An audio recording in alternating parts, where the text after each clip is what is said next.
আল্লাহ বলেন ইয রাআ নারান ফাকালা লিআহলিহিম কুসু ইন্নী আনাস্তু নারান লাআল্লি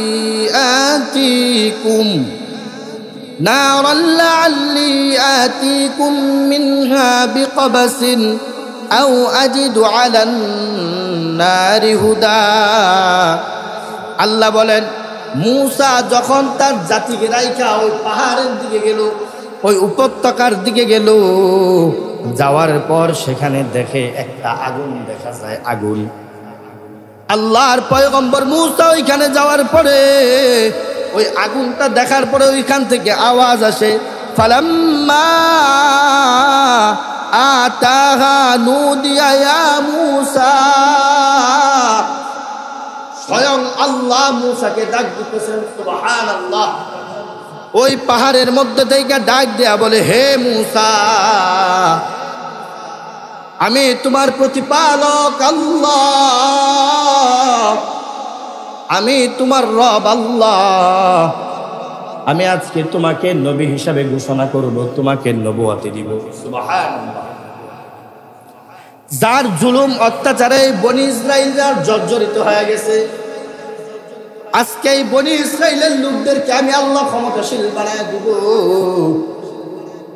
মূসা ডাক দেয়া বলে, আয় আল্লাহ, আমি তো তোমার কালাম শুনতেছি, তোমার আওয়াজ শুনতেছি, কিন্তু তোমার তো দেখা যায় না। তুমি কোথায় আছো, কোত্থেকে আমারে ডাক দাও। আল্লাহ বলে, মূসা, আমি আল্লাহ তোমার সামনে আছি, তোমার সাথেই আছি। সুবহানাল্লাহ। মূসা কয়, আল্লাহ তুমি আমার সাথে আছো, এমনটা তো না যে আবার ফেরেশতারা ডাক দিতেছে। এখানে তো কাউরে দেখা যায় না, কিন্তু আগুনের এখান থেকে একটা আওয়াজ আসতেছে, মূসা। মূসাকে আল্লাহ ডাক দেয়া বলে, ও মূসা, তুমি ফেরাউনের বিরুদ্ধে দাঁড়াবা, ফেরাউনের কাছে যাইবা, গিয়া তারে বলবা সে যে প্রভু দাবি করে সে কিন্তু প্রভু না, তার উপরে একজন ক্ষমতাশীল বাদশা আছে। ও মূসা, তুমি তারে জানায় দিও তোমার রবের কথাটা, তুমি ওই বাদশাটারে জানায় দিও। মূসা কয়, আল্লাহ, ফেরাউন বড় শক্তিশালী, বড় ক্ষমতাশীল বাদশা, আমি একা তার কাছে কিভাবে যাব? আমারে আরেকটা ভাই দাও, আরেকজন দাও। যখন এই ফরিয়াদ আল্লাহর কাছে করলো, আল্লাহ হারুন আলাইহিস সালামকে নবুয়ত দিয়ে দিলেন। সুবহানাল্লাহ। তো নবী কয়জন বলেন? দুইজন। কয়জন? মূসা এবং তার ভাই। মূসা এবং তার ভাই। বলতেছে, ও মূসা, ভয় পাও না। মূসা তার হাতের মধ্যে একটা লাঠি ছিল, ওই লাঠিটা নিয়ে যখন আগুনের কাছে গেছে, তার নবুয়তের নিদর্শন দেখাইতে গিয়ে আল্লাহ ডাক দেয়া কয়, ও মূসা, তোমার হাতে এটা কি? মূসা ডাক দেয়া কয়, আল্লাহ, আমার হাতের মধ্যে একটা লাঠি। আল্লাহ ডাক দেয়া কয়, মূসা, তোমার রবের কিছু ক্ষমতা দেখা নেও। বলে, মূসা, তুমি তোমার হাতের লাঠিটা জমিনের মধ্যে ফালায়া দাও। মূসা কয়, আল্লাহ, মূসার একটা অভ্যাস ছিল, শুধু তর্ক করতো। মূসার একটা অভ্যাস, শুধু তর্ক করতো। আল্লাহ কে লিখে ফেলাম এটা? আল্লাহ এটা কে লিখে করবো? আল্লাহ কয়, মূসা, আমি আল্লাহ তোমারে বললাম এটা জমিনের মধ্যে ফালাও। আর ওই মূসা আল্লাহর কথা শুনে না হাতের লাঠিটা জমিনের মধ্যে ফালাইলো। জমিনের মধ্যে ফালানোর পরে দেখে লাঠিটা দামান আকারে একটা সাপ হয়ে গেছে। সাপটা বড় বিশাল একটা আকার ধারণ করছে। বলে, সাপটা হয়ে কি জমিনে বসে রয়েছে? বলে, না। বলে, সাপটা জমিনের মধ্যে হইয়া চলাচল শুরু করে দিছে, আশপাশ দিয়ে ঘুরতেছে, ফসফস করে আওয়াজ ছাড়তেছে। মূসা কয়, আল্লাহ, আমি মূসার বড় ভয় হইতেছে, আমার ভয় লাগতেছে। আল্লাহ কয়, মূসা, এই লাঠিটা তুমি তোমার হাতের মধ্যে ধইরা ফালাও। সুবহানাল্লাহ বলেন। আল্লাহ বলে, মূসা, এই লাঠিটা তুমি ধরো, ফুল ভালোভাবে ধরো, এই লাঠি কিচ্ছু করবে না তোমাকে, আমি আল্লাহ এই লাঠিকে আবার পূর্বের লাঠি বানায়া দিব। যখন মুসা আল্লাহর হুকুমে লাঠিটার মধ্যে বলল, লাঠিটা আবার লাঠি হয়ে তার হাতে চলে আসছে। সুবহানাল্লাহ। তাই মুসা এবার বলছো, তোমার রব কত শক্তিশালী, যেই লাঠি দিয়া পাতা পারতা, ছাগলের খাবার জুগাইতা, ভর কইরা হাঁটতা, আর ওই লাঠিরে আমি আল্লাহ বড় একটা সাপ বানায়া তোমার দেখাইয়া দিছি। সুবহানাল্লাহ। তো মুসা যাও যাও, দুইজনেই মিলে ফেরাউনের কাছে যাও। এটা অনেক লম্বা একটা ঘটনার ধারাবাহিক তাফসীর হলে বুঝতে পারবেন, সংক্ষেপে কিছু বুঝাইয়া দেই, আজকে সারমর্ম বুঝাইয়া দেই আপনাদেরকে। মুসা ফেরাউনের কাছে গেছে, কে কই, ও ফেরাউন, তুমি ভুল পথের মধ্যে আসো, তুমি তো প্রভু না, তুমি তো আল্লাহ না। আল্লাহ তো এমন একজন যিনি আসমান বানাইছে, যিনি জমিন বানাইছে, যিনি তোমার মতো ক্ষমতাশীল বাদশারেও বানাইছে। ও ফেরাউন, ওই এক রবের উপর ঈমান আনো, যেই রবের উপর আমি মুসা এবং আমার ভাই হারুন ঈমান আনছি। ফেরাউন হাইসা দিয়া কয়, দেখছো দেখছো, এটার আমি পাইলা বড় বানাইছি, আমি যে আগেই বলছিলাম এটা আমার ক্ষমতাটা চুরি করব, আজকে দেখো আমার ক্ষমতা নেওয়ার লাগে আইছে আরেক আল্লাহর দাওয়াত লইয়া।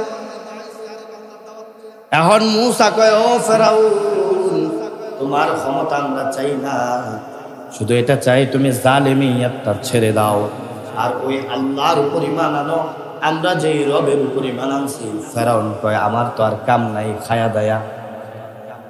ফেরাউন মুসাকে তাড়ায় দিছে। মুসা চিন্তিত হয়ে গেছে, কি করা যায়। ফেরাউনের ভিতরে আগে থেকে মুসাকে হত্যা করবে, কোনো সুযোগ পায় না, কোনো ধরনের কোনো সুবিধা পায় না। একটা সুযোগ পায় গেছে। মুসা আলাইহিস সালাতু ওয়াস সালাম একটা জায়গার মধ্যে, তাফসীরের মধ্যে আসছে দাঁড়ায় আছে বা বসা ছিল বা চলন্ত অবস্থায় ছিল। তাকায় দেখে একজন মুসলমানকে একজন কাফের হত্যা করতেছে, মারতেছে, আবার ওই কাফেরটাও মুসলমানরে মারতেছে। যখন মুসাকে দেখলো, দেখা কয়, মুসা, আমি বনি ইসরাইলের লোক, আমারে বাঁচাও, আমি একজন মুসলিম, এই কাফের আমারে হত্যা করতেছে, আমারে বাঁচাও। শয়তানের ধোঁকা দিয়া এই শয়তানের সুরত দইরা মুসা আলাইহিস সালামকে ধুলায় ফেলায় দিয়েছে। এখন মুসা তো পয়গম্বর, ওই কাফেরের কাছে গেছে, রাগটার কন্ট্রোল করতে পারে নাই, একদম কানের বরাবর একটা ঘুষি দিছে, এক ঘুষি ধরে মারা ফেলছে। কি করছে বলেন? এক ঘুষি খাওয়ার পর এটা মারা গেছে, একের জাকাত করে মরে গেছে। পয়গম্বরের হাতে একটা লক্ষণ, সে জানতো সে নবী, তারপর সে একজন মানুষ বুঝে রাখছো একটা মানুষ। এখন আল্লাহর কাছে দোয়া করে, আল্লাহ আমার ভুল হয়ে গেছে, আমি তারে মাইরা ফেলছি, আমারে মাফ করে দাও, আমারে মাফ করে দাও, আমার ভুল হয়ে গেছে। আল্লাহর পক্ষ থেকে ক্ষমার ঘোষণা হয়ে গেল। বলে, মুসা নেক্সট যেন এই কাজগুলা না হয়, আর যেন মানুষের গায়ে হাত না তুলো। হ্যাঁ, কাফের মুশরিকদের সাথে আমার হুকুম আসতে তুমি লড়। যে আল্লাহ রাব্বুল আলামিন চাইলে জালেমের ঘরের ভিতরে মাজলুমের সন্তানকে ওই জালেমের মোকাবেলা করবে, জালেমের খাবার খাওয়াই তারে বড় বানায়। তা আমরা আজকে ওই বিষয়টা খুব ভালোভাবে বুঝবো। আমাদের মুসা এবং ফেরাউনের যে একটা ইতিহাস, বিশাল এক ইতিহাস, এই ইতিহাসটা মুসলমান কিছু জানে কিছু জানে না। ইতিহাসের মূল সূত্রপাতটা থেকে এটা অনেকে জানে, অনেকেই জানে না। আমরা সমাজের মধ্যে বা বিভিন্ন চাষতলে জারি গান শুনে থাকি, যেখানে আমাদেরকে সম্পূর্ণই মিথ্যা বলা হয়ে থাকে, কোনো কিছুই সত্য থাকে না, নাউজুবিল্লাহ। সুতরাং নবীদের ব্যাপারে যখন মিথ্যা কোনো জারি গান গাওয়া হয়, ওই জায়গার মধ্যে যেই কোনো মুহূর্তে আল্লাহর গজব কি হইতে পারে, নাজিল হইতে পারে। মুসা আলাইহিস সালাতু ওয়াস সালামকে কিভাবে সিন্ধুকে বসছেন এবং কিভাবে ফেরাউনের ঘর পর্যন্ত পৌঁছাইছেন, এটা যদি আমরা কোরআন এবং হাদিস না দেখি তাহলে কি আমরা বুঝতে পারবো? বুঝতে পারবো না। তা আজকে আমাদের সেই বিষয় নিয়ে আলোচনা। আল্লাহ রাব্বুল আলামিন ফেরাউনকে বিভিন্নভাবে সতর্কবাণী দিয়েছেন, কিন্তু ফেরাউন আল্লাহ রাব্বুল আলামিনের ওই সতর্কবাণীকে কখনোই সে গ্রহণ করে নাই। সে মিশরের মধ্যে নিজেকে প্রভু দাবি করত, আল্লাহ দাবি করত। যখন সে তার সীমা লঙ্ঘন করল, তখন আল্লাহ রাব্বুল আলামিন সিদ্ধান্ত নিয়েছেন আল্লাহর পক্ষ থেকে একজন প্রেরিত রাসূল পাঠাবেন এবং তার মাধ্যমে এই ক্ষমতাশীল বাদশাকে পরাস্ত করবেন, লাঞ্ছনা বঞ্চনা করবেন। এর আগে যে ঘটনা, ফেরাউন যখন আল্লাহ দাবি করতে শুরু করলো, সে হঠাৎ করে একদিন স্বপ্নে পড়ে দেখতেছে বনি ইসরাইলের ঘরের ভিতরে একটা পুত্র সন্তান জন্ম নিছে, আর ওই সন্তান বড় হইয়া ফেরাউনের রাজ সিংহাসন নিয়ে টান দিছে। সুবহানাল্লাহ। তো ফেরাউনের ভিতরে একটা আতঙ্ক শুরু হয়ে গেল, লাড়াচাড়া শুরু হয়ে গেল, যেটা আমি কি দেখলাম।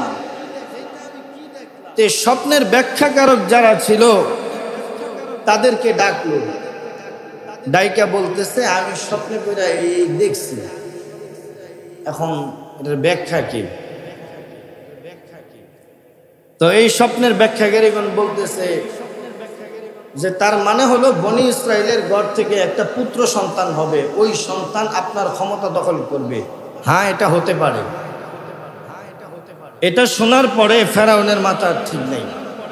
ফেরাউন নেতৃবৃন্দদেরকে নিয়ে একটা সিদ্ধান্ত নিল, বনি ইসরাইলের যাদেরই পুত্র সন্তান হবে তাকে হত্যা করা হবে, ওই পুত্র সন্তানকে হত্যা করা হবে।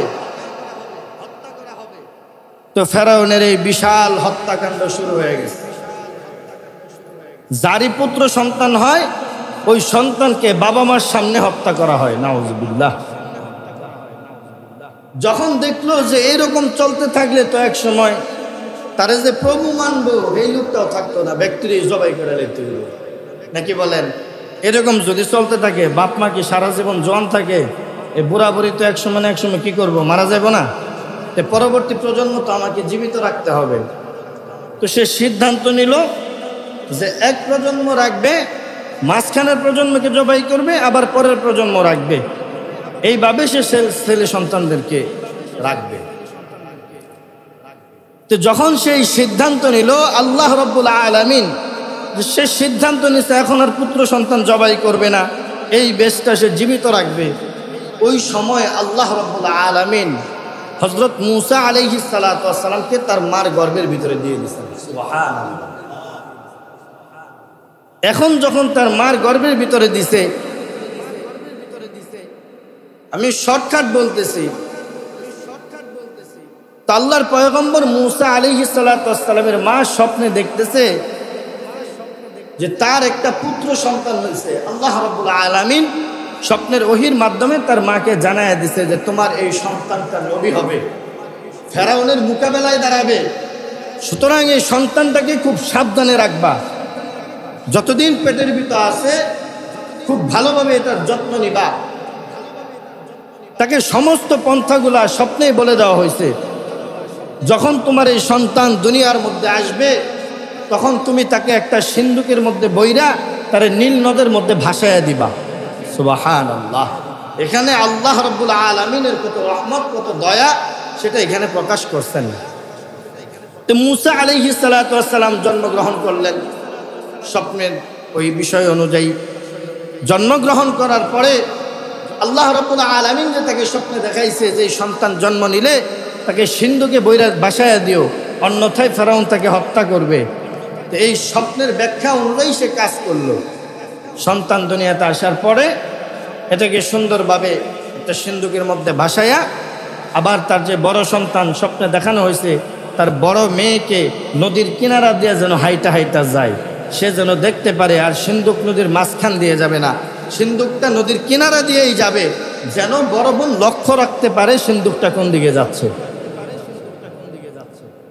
তো তার মা কথা অনুযায়ী সিন্ধুকের ভিতরে আল্লাহর পয়গম্বর মূসা আলাইহিস সালাতু ওয়াস সালামকে ভরে নীল নদের মধ্যে ভাসায় দিছে। আর বড় বোনকে বলছে, যাও তুমি সাথে সাথে যাও, খেয়াল রাখো।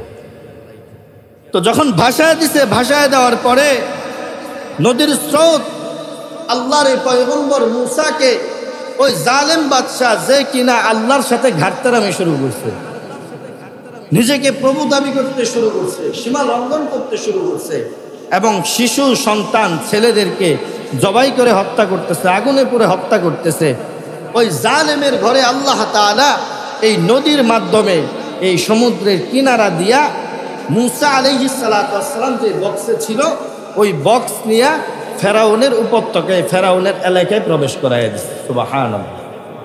এখন প্রবেশের পরে ওই মেয়ে তার বোনে ডাকতেছে ফেরাউনের লোকদেরকে, এ তোমরা আসো, একটা সিন্ধুক ভাইসা আসছে সমুদ্র দিয়া, কোত্থেকে যেন আসছে। তো আশা এই ডাক দেওয়ার পরে ফেরাউনের স্ত্রী, ফেরাউন সহ ফেরাউনের লোকজন আইসা দেখে আসলেই একটা সিন্ধুক। তো এই সিন্ধুকটা তুলছে, তোলার পরে দেখে, বললো এটা খোলো। খোলার পরে দেখে এটার ভিতরে এমন সুন্দর একটা পুত্র সন্তান, চেহারাটা যেন পূর্ণিমার চাঁদের মতো ঝলমল ঝলমল করতেছে। এখন এই সন্তান দেখা ফেরাউন তো ছিল প্রতিবন্ধী, তার সন্তান হইল না। এটাকে বলে বাগদত্তা, নাকি বলে যে সন্তান হয় না, এরকমই। এখন ফেরাউনের বউ তাকে দেখার পরে মাথা ঠিক নেই, বলতেছে আমি এই সন্তান পালবো। সুবহানাল্লাহ। তো জোরে বলেন সুবহানাল্লাহ। যেই ঘরের পুরুষটা ছেলে সন্তানদেরকে জবাই করে হত্যা করতেছে, তার রাজত্ব কায়রা নিব বিদায়, সেই ঘরের ভিতরেই এই মূসা আলাইহিস সালাতু ওয়াস সালামকে দেখার পরে তার স্ত্রী বলতেছে আমার এই সন্তানই লাগবে, আমি এই সন্তানই পালবো। সুবহানাল্লাহ। এখন স্ত্রীর জোরাজোরির কারণে কি করবে, ঠিক আছে তো নিয়ে চলো। আল্লাহর হুকুম হয়ে গেছে, আল্লাহ তার পয়গম্বরকে কোনো কাফের মহিলার দুধ পান করাবেন না। তার মাকে আগেই বলে দিছে, তুমি চিন্তা করো না, তোমার সন্তান যেভাবে তোমার বুক থেকে নিতেছি, সুস্থ সুন্দর ভালোভাবে আবার তোমার এই সন্তানকে তোমার বুকেই ফিরাইয়া দিব। সুবহানাল্লাহ। তো এখানে নেওয়ার পরে বাচ্চা মানুষ দুধ খায় না, গলা টলা শুকায় রয়েছে, বলতেছে যে একে একজন দুধ খাওয়াও। দাসীদেরকে বলতেছে যেই যা কারো দুধ মূসা আলাইহিস সালাতু ওয়াস সালাম মুখে নেয় না। এখন মূসা আলাইহিস সালাতু ওয়াস সালামের বোন বলতেছে যে বাদশাহ যদি পারমিশন দেন তো আমি একটা কথা বলতাম। বলে কি? আমার জানা মতে একজন মহিলা আছে, যে বাচ্চাগুলা দুধ না খাইতে চায় সে ওই বাচ্চাগুলার দুধ খাওয়াইতে পারে। সুবহানাল্লাহ। বলতেছে কি বলো? হ্যাঁ, আপনি অনুমতি দিলে আমি ওই মহিলাকে নিয়ে আসবো। কাকে নিয়ে আসবে বলেন? মূসা আলাইহিস সালামের মাকে নিয়ে আসবে। এখন মূসা আলাইহিস সালাতু ওয়াস সালামের মার কাছে খবর গেল যে তোমাকে মিশরের ক্ষমতাশীল বাদশাহ ফেরাউন ডাকতেছে। মূসা আলাইহিস সালাতু ওয়াস সালামের মা একটু ভয় পেয়ে গেছে, সে এমনি মানুষ জবাই করতেছে। বলে কেন আমাকে ডাকে কেন? বলতেছে যাও, একটা বাচ্চা পাওয়া গেছে, তাকে দুধ খাওয়াতে হবে। তো মূসা আলাইহিস সালাতু ওয়াস সালামের মা হাইসা দিচ্ছে, তো বাচ্চা মেনা মার, এটা এই সন্তান মনে হয় আর মার মন তো সাক্ষী দিয়ে দিচ্ছে। যাওয়ার পরে দেখে তার সন্তান, তার আদরের কলিজার টুকরা সন্তান ফেরাউনের কুলে। সুবহানাল্লাহ। যে ফেরাউন সন্তান জবাই করতেছে ওই ফেরাউনের কুলে। যাওয়ার পরে বলতেছে তুমি? হ্যাঁ আমি। কত আমার এই বাচ্চাটার একটু দুধ খাওয়াও। বাচ্চা আল্লাহর পয়গম্বর মূসা তার মার কুলে যাওয়ার সাথে সাথে দুধ খাওয়ার জন্য অস্থির হয়ে উঠছে। সুবহানাল্লাহ। তার মা আড়ালে নিয়ে দুধ দিলেন, মূসা আলাইহিস সালাম পেট ভরে দুধ খাইলেন। এখন সিদ্ধান্ত হয়ে গেছে যে মূসা আলাইহিস সালামকে তো লালন পালন করতে হবে। তো আগে তো একটা প্রচলন ছিল, বাদশারা কখনো তাদের স্ত্রীরা নিজের সন্তানকে দুধ খাওয়াইতো না। এটা বিশাল একটা প্রবলন ছিল যে নষ্ট হয়ে যায়, বডি নষ্ট হয়ে যায়, অনেক কিছু হইতে পারে, খাওয়াইতো না। তারা গ্রামে পাঠিয়ে দিত মানুষ হওয়ার জন্য। তো মূসা আলাইহিস সালাতু ওয়াস সালামকে তার মার কাছে হস্তান্তর করা হলো। কার মাধ্যমে? ফেরাউনের মাধ্যমে। ফেরাউন বলতেছে যে আজকে থেকে তুমি এই বাচ্চাটা লালন পালন করবা, এতে তোমার যত খরচ লাগে উপঢৌকন লাগে, সব কিছু আমি ফেরাউন তোমার কাছে পাঠাইয়া দিব। সুবহানাল্লাহ। তো ফেরাউনের কথা মতো আল্লাহর পয়গম্বর মুসা আলাইহিস সালাতু ওয়াস সালামকে লালন পালন শুরু করলেন তার মা হাসে। তার মা ডাক দিয়ে বলে, আল্লাহ তুমি যে কত দয়ার সাগর, এটা তোমার এই কুদরত না দেখলে আমি বুঝতাম না। তো আল্লাহ রাব্বুল আলামিন ডাক দিয়া বলেন, আল্লাহু লা ইলাহা ইল্লাহু লাহুল আসমাউল হুসনা। আল্লাহ বলেন এমন যে তিনি ভিন্ন কোনো মাবুদ নাই, তার উত্তম নাম আছে। আল্লাহর কি আছে বলেন? উত্তম নাম আছে। আল্লাহ বলেন, ও মুসার মা, আমি এমন কোনো মাবুদ না যে পানি শুকায় গেলে আমি আমার বান্দাদেরকে বলি না যে প্রস্রাব কইরা এই পানিটারে তৈরি করো। আমি এমন একটা আল্লাহ যে তোমাকে স্বপ্নের মাধ্যমে ওয়াদা দিয়েছিলাম যে তোমার সন্তানকে আমি মুসার প্রতিপক্ষ বানায়া দিব, বড় ক্ষমতাশীল বানায়া দিব। আমার কথা মতো তুমি তোমার সন্তানকে নীল নদের মধ্যে ভাসায়া দিছো। আমি আল্লাহ তোমারে ওয়াদা দিছিলাম তোমার সন্তানরে তুমি যেইভাবে ভাসায় দিতেছো, আমি আল্লাহ তোমার ওই সন্তানকে সম্মানের সাথে ইজ্জতের সাথে তুমি তো পানিতে ভাসায় দিলা।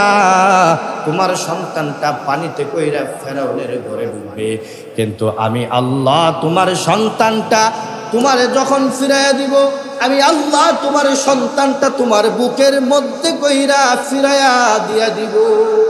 সুবহানাল্লাহ।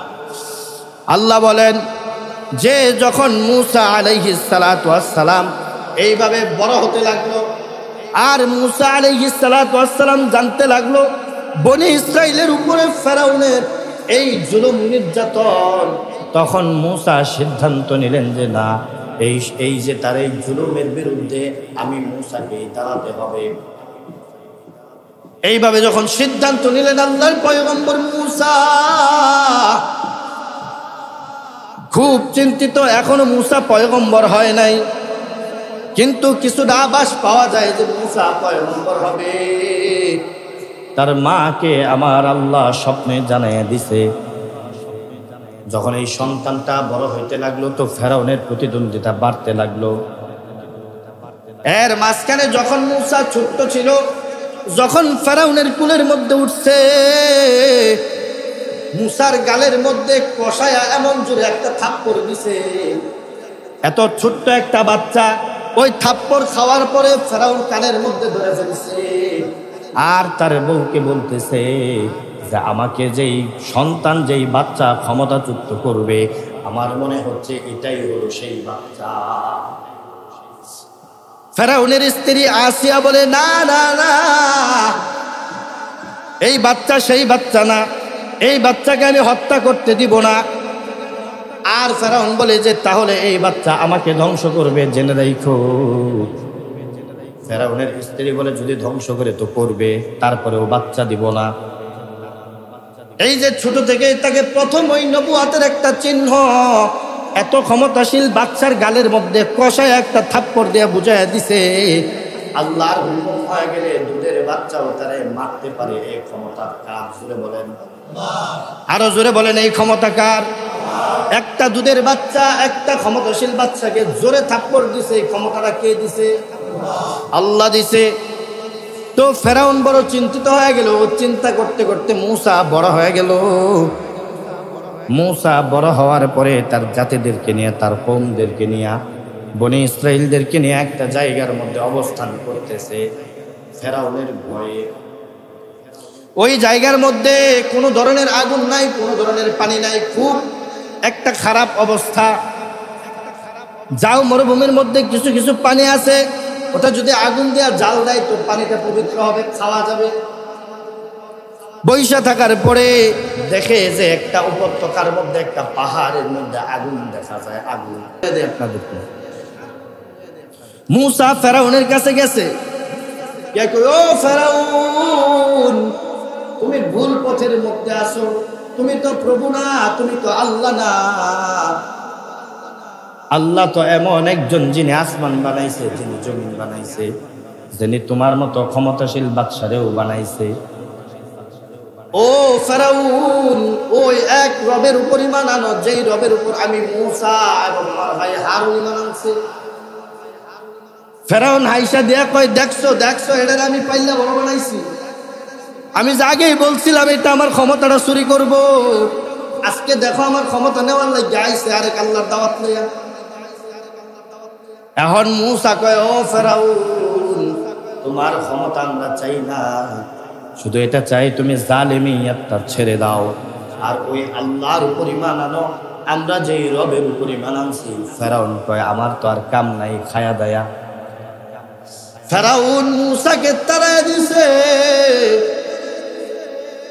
মূসা চিন্তিত হয়ে গেছে কি করা যায়। ফেরাউনের ভিতরে আগে থেকে মূসাকে হত্যা করবে, কোনো সুযোগ পায় না, কোনো ধরনের কোনো সুবিধা পায় না। একটা সুযোগ পায় গেছে। মূসা আলাইহিস সালাতু ওয়াস সালাম একটা জায়গার মধ্যে, তাফসীরের মধ্যে আসছে দাঁড়ায় আছে বা বসা ছিল বা চলন্ত অবস্থায় ছিল। তাকায়া দেখে একজন মুসলমানকে একজন কাফের হত্যা করতেছে, মারতেছে, আবার ওই কাফেরটাও মুসলমানরে মারতেছে। যখন মূসাকে দেখলো, দেখা কয়, মূসা, আমি বনি ইসরাইলের লোক, আমারে বাঁচাও, আমি একজন মুসলিম, এই কাফের আমারে হত্যা করতেছে, আমারে বাঁচাও। শয়তানের ধোঁকা দিয়া এই শয়তানের সুরত দইরা মূসা আলাইহিস সালামকে ধুলায় ফেলায় দিয়েছে। এখন মূসা তো পয়গম্বর, ওই কাফেরের কাছে গেছে, রাগটার কন্ট্রোল করতে পারে নাই, একদম কানের বরাবর একটা ঘুষি দিছে, এক ঘুষি মারা গেছে। কি করছে বলেন? এক ঘুষি খাওয়ার পর এটা মারা গেছে, একের জাকাত করে মরে গেছে। পয়গম্বরের হাতে একটা লক্ষ্য, সে জানতো সে নবী, তারপর সে একজন মানুষ বুঝে রাখছো মানুষ। এখন আল্লাহর কাছে দোয়া করে, আল্লাহ আমার ভুল হয়ে গেছে, আমি তারে মাইরা ফেলছি, আমারে মাফ করে দাও, আমারে মাফ করে দাও, আমার ভুল হয়ে গেছে। আল্লাহর পক্ষ থেকে ক্ষমার ঘোষণা হয়ে গেল। বলে, মূসা নেক্সট যেন এই কাজগুলা না হয়, আর যেন মানুষের গায়ে হাত না তুলো। হ্যাঁ, কাফের মুশরিকদের সাথে আমার হুকুম আসতে তুমি লড়বা, কিন্তু কোনো মানুষের হুকুমে তুমি লড়বা না। ওই পরের দিন আবার একই ঘটনা, একই লোকের সাথে। ওই লোক আবার মূসাকে ডাক দেয়, ও মূসা, আমি মাজলুম, ফেরাউনের লোক আমারে মারতেছে, আমারে বাঁচাও।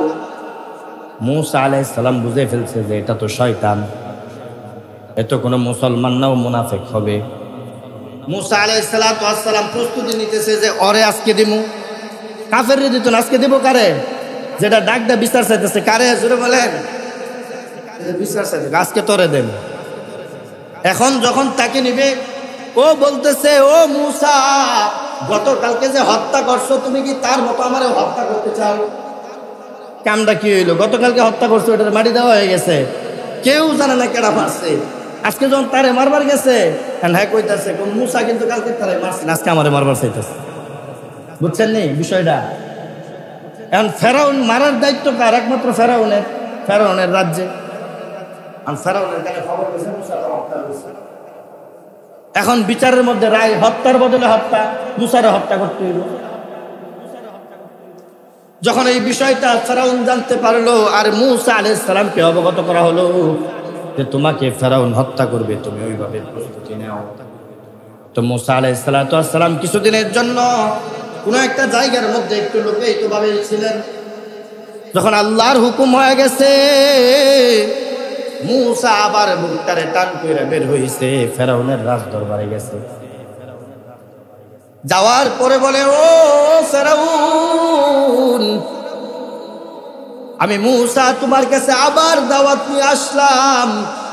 তুমি প্রভু না, তুমি নীল নদের মালিক না, তুমি মিশরের মালিক না। বলে, তোমারে যে বানাইছে তিনি তো আসমানের উপরে আছে, জান্নাম রব্বি আল্লাহ। তোমারে যে বানাইছে ওই আল্লাহরে দেখা যায় না। তোমারে যে এত ক্ষমতা দিছে ওই আল্লাহরে দেখা যায় না। ওই আল্লাহ অনেক ক্ষমতাশীল যে আমারে নবী বানাইছে। এখন বিভিন্ন পরীক্ষার আয়োজন হয়েছে। এখন ফেরাউনের একটা হুকুম হয়ে গেছে, ঠিক আছে তোমার আল্লাহরে মানবো, শর্ত আছে। বলে কি শর্ত? আমার রাজ দরবারের জাদুঘরের সাথে একটা খেলা খেলতে হবে তোমাকে। কি করতে হবে বলেন? আমি মানে মাঝখান থেকে বলতেছি, এটা পরবর্তীতে ধারাবাহিকভাবে বলবো। কিছু কিছু আকর্ষণ রাইখানা দিলে বুঝবেন না। তো বলতেছে ঠিক আছে, আমি তোমার জাদুঘরদের সাথে লড়তে রাজি আছি, কিন্তু শর্ত হলো তুমি আমার রব আল্লাহরে আল্লাহ মানতে হইব। হ্যাঁ মানব। আল্লাহর বড় খেলা এখানে। সমস্ত ক্ষমতাশীল জাদুঘররা ইমান আনবে, এটাই কার পরীক্ষা? জোরে বলেন। এক কথা বলেন নাকি? জোরে বলেন, কার পরীক্ষা? সবাই আরো আওয়াজ করে বলেন, কার পরীক্ষা? আল্লাহর পরীক্ষা। মুসা আলাইহিস সালাতু ওয়াস সালাম ওই রাজ দরবারে ঢুকছে। ঢুকার পরে হুকুম হইছে, ফেরাউন বলে মুসা তুমি কি জাদু দেখাবা? মুসা বলে ও ফেরাউন, তোমার জাদুঘররা কি জাদু দেখাবে? জাদুঘররা বলে কতগুলা শুকনি ছাইরা দিব, কতগুলা সাপ হয়ে তোমার ধ্বংসন করব। এখন তুমি আগে ছাড়বা নাকি আমরা আগে ছাড়ব? মুসা ডাক দেয়া কয়, আমার রব আল্লাহ তো আমার জানিয়ে দিছে গো, আমার লাঠি ছাইরা দিলে ভয়ঙ্কর সাপ হয়ে যাইব। এই সবগুলারে খাওয়ার মতো ক্ষমতা আমার সাপকে দিয়ে দিছেন কে? জোরে বলেন, আরো জোরে বলেন। এবার মুসা কয়, ও ফেরাউন, আমি সবার পরে ছাড়বো, এবার তুমি ছাড়তে বলো। যখন ছাড়তে বললো, জাদুঘররা একটা একটা সুতলি ছাড়ে, সুতলি সাপ হয়ে যায়। শুধু সাপের বাচ্চা খালি ঘুরপাক খাইতেছে মুসার সাইড দিয়া। মুসা হাসে আর কয়, ফেরাউন, তাদের জাদুর কারিশমা কি শেষ? বলে না, আরো আছে, আরো সাপ হবে, তোমারে খাবে। তুমি কার লগে টক্কর দিছো তুমি জানো না? আর মুসা কয়, ফেরাউন, আমি এমন এক আল্লাহর পয়গম্বর যেটা তুমিও জানো না। যত জাদুবিদ্যা আছে সব এখানে প্রয়োগ করো, কিন্তু আমার আল্লাহ আমার যে একটা ক্ষমতা দিছে, ওই ক্ষমতা দিয়া আমি প্রমাণ কইরা দিব সব হলো জাদু, মিথ্যা, ভুয়া। এগুলা আমি মুসার সামনে কিছুই না। সুবহানাল্লাহ। এই কথা বলার পরে সবাই তাদের মতো করে, কেউ সুতলি চাললো, কেউ লাঠি চাললো, সব সাপ। এবার মুসা কয়, ফেরাউন তুমি প্রস্তুত? হ্যাঁ আমি প্রস্তুত। ও জাদুঘররা তোমরা প্রস্তুত তো? হ্যাঁ আমরা প্রস্তুত। কই ও আমার লাঠি রে, নবুয়াতের দিন যে কারিশমা আমার আল্লাহ আমার দেখাইছে, আজকে ওই কারিশমাটা দেখায় দে, যা আল্লাহর হুকুমে সাপ হয়ে রাখা। শুধু এই কথাটা বইলা জমিনের মধ্যে লাঠিটা রাখছে, লাঠিটা এত বড় সাপ হয়ে গেছে, ফেরাউন বসা থেকে দাঁড়ায় গেছে ভয়ে। মুসা হাসে, কি ব্যাপার ফেরাউন? সবগুলা সাপ খায়া ফেল, খা সবটি দেখা। ওই লাঠি মুসার হুকুম পায়া, আল্লাহর হুকুম পায়া জাদুঘররা যে সাপ ছাড়ছে, ওই সাপগুলারে একটা হা করা দিছে, ওই হার ভিতর দিয়া সবগুলা সাপ একবারে ঢুইকা গেছে, আর কোন জাদু নাই। এবার সব জাদুঘররা মাথা নত কইরা কয়, ও ফেরাউন, এটা কোনো জাদুঘর না, এটা অবশ্যই এমন একজন পয়গম্বর যাকে শুধু এক ক্ষমতা দেয় নাই, যাকে আমার রব আল্লাহ একাধিক ক্ষমতা দিছে। আমরা সব জাদুঘর মুসার উপর, তার ওই এক রবের উপর ঈমান আইনা মুসার কাছে মাথা নত কইরা মুসার কালেমা পইরা মুসলমান হয়ে গেলাম। ফেরাউন কই? ফেরাউন তো একদম নাই, সবগুলো মুসলমান হয়ে গেছে। একটা দুষ্ট ছিল ফেরাউনের লগে, দু একটা তাই বদমাইশ, দু একটা বদমাইশ চলো মানে আছে, আছে না নাই? বুঝবেন এই মুসা আর ফেরাউনের ঘটনায় চরম লেভেলের রাজনীতির কথা আছে, চরম পর্যায়ের। এটা কল্পনাও করতে পারতেন না। অনেকে আবার মনে করেন না যে এটা তো আঙ্গুর বিদ্যা আছে, এটা মনে আমারে করতেছে, এটা যেন না হয়, বুঝছেন? তো সব সাপ একবারে মুসার লাঠি গিলে ফেলছে। কি একটা কাম হইল, মুসা বড় হয়েছে ফেরাউনের কাছে থাইকা, ফেরাউনের অধীনে, ফেরাউনের টাকা পয়সা দিছে, তার মার কাছে থাইকা ওই ফেরাউনের অধীনস্থ হয়ে বড় হয়েছে। ধ্বংস আবার ফেরাউনকে করছেন কে? মুসায়। কার মাধ্যমে? আল্লাহর শক্তির মাধ্যমে। সুবহানাল্লাহ। এখন সব যখন ক্ষমতাশীলরা যখন মুসার কাছে কালেমা পড়ছে, মুসা এখন অন্যরকম একটা ক্ষমতাশীল না, পাওয়ারফুল ব্যক্তি না, তারপরে ফেরাউনের একটা ভিন্ন একটা পাওয়ার ছিল, যার ফলে মুসা আলাইহিস সালাম ফেরাউনের সাথে ওইরকম সহজে কিছু করতে পারে নাই। কিন্তু যখন নীল নদে ডুবাইছে, ওই ডুবানির ঘটনা আরো সুন্দর, আরো মজা। ওটা ইনশাআল্লাহ সামনের জন্য আপনাদেরকে বলবো, আল্লাহ যদি বাঁচায় সুস্থ রাখে। তবে এই বিষয় থেকে একটা শিক্ষার ব্যাপার হলো যে এই যে এত 30 মিনিট বা 25 মিনিট আলোচনা করলাম যে ফেরাউন হচ্ছে একজন জালেম। ফেরাউন কি? জোরে বলেন। ফেরাউনের মতো জালেম কি নাই? জোরে বলেন। আছে নাকি নাই? সে খালি চায় গরিব মানুষের উপরে কর্তৃত্ব চালাইতো, গরিবের টাকা মেরে খাইতে খুব মজা লাগে। আছে নাকি নাই? জোরে বলেন। একজনের জায়গায় আরেকজনের দখল করতে পারলে যে কি মজা লাগে, এটা আছে নাকি নাই? আছে, বহুত আছে। একটা কথা শুনে রাখেন, একটা আমল শুনে রাখেন। যারা মানুষের জায়গা দখল করেন, বান্দার হক নষ্ট করেন, আল্লাহ বলছে আল্লাহ তার হক মাফ করে দিব। কিন্তু বান্দার হক কি করবেন? আল্লাহ বান্দার হক আল্লাহ মাফ করবে? জোরে বলেন না কেন? মাফ করবে? মাফ করবে না। চুল পরিমাণ আগাইতে পারবেন না বান্দার হক যতক্ষণ পর্যন্ত বান্দাকে বুঝাইয়া না দিবেন, চুল পর্যন্ত আগাইতে পারবেন না। হ্যাঁ, গার্মেন্টস ফ্যাক্টরি, ইন্ডাস্ট্রি, এদের ব্যাপারেও একই কথা। শ্রমিকরে দিয়া পরিশ্রম করায়, দিন শেষে শ্রমিকরে বেতন কম দেয়, দিন শেষে শ্রমিকের বেতন ঠিক টাইম মতো দেয় না। আল্লাহর নবী বলতেছেন শ্রমিকের ঘাম শুকানোর আগে তার মজুরি দিয়ে দাও। যদি এটা না দেয় তো ওই ব্যক্তি কোথায়? জান্নাতে না জাহান্নামে? জোরে বলেন। হ্যাঁ, যদি হাজিও হয় হ্যাঁ যাবে কই? জাহান্নামে। কারণ আল্লাহ তো বলছে আমার হক আমি আল্লাহ মাফ করে দেবো, কিন্তু বান্দার হক আমি আল্লাহ কি করব না? মাফ করব না। সুতরাং যারা এরকম চিন্তা ফিকির আছে যে ভাই বোনের জাগা মাইরা দেন, নিজের জাগা মাইরা দেন, সন্তান ঠকানো, এই চিন্তা যাদের আছে, কোরআন থেকে বলছে, আল্লাহর কসম খায়া বলছি, ওই চিন্তা চেতনা থেকে বেরিয়ে আসেন। এই মুহূর্তে সিদ্ধান্ত নেন, যদিও কোনো ভুল করে থাকেন, ওই ভুল শুধরানোর যদি কোনো অপশন থাকে, মাফ চায়া ওই ভুল শুধরান। অন্যথায় এই অবস্থায় মারা গেলে আপনার জন্য জান্নাত না, আপনার জন্য বরাদ্দ কি বলেন? জোরে বলেন। বান্দার হক নষ্ট করা যাবে? দোকানদারের দোকান বাকি না দিয়ে যাওয়া যাবে? বাদাম খান অনেকেই, শুনে রাখেন আরেকটা বিষয়। হ্যাঁ, 10 টাকার বাদাম দাও। এই যে আপনি একটা বাদাম খাইছেন, তার অনুমতি নিছেন? হ্যাঁ, ও যদি দাবি না ছাড়ে এই বাদামের কারণে আপনি কিনা খাইছেন, তারপরেও কিনার আগে টাকা দেওয়ার আগে যে বাদামটা খাইছেন, ওই এক টুকরা বাদামের কারণে আপনাকে কোথায় যাইতে হবে বলেন? আপনার সমস্ত ইবাদত বাতিল। সুতরাং কোনো দোকানে গেলে আগে আপনি পণ্য কিনবেন, কিনা খাইবেন। খাওয়া যদি আপনার না পোষায়, যতটুকু খাইছেন ততটুকু দান দেওয়া দরকার পরে পণ্য ফেরত দিবেন। কিন্তু টাকা না দিয়া ওই সোসরা বিলাইয়ের মতো মুখের মধ্যে মাইরা দিয়েন না। মারবেন ইনশাল্লাহ? মারবেন তো ইনশাল্লাহ? মারেন না, ঠিক আছে ইনশাল্লাহ। তো আমাদের আগামী জুমার আলোচনা হবে নীল নদ নিয়ে, মুসা আলাইহিস সালামকে কিভাবে ফেরাউন দাওয়া করছে।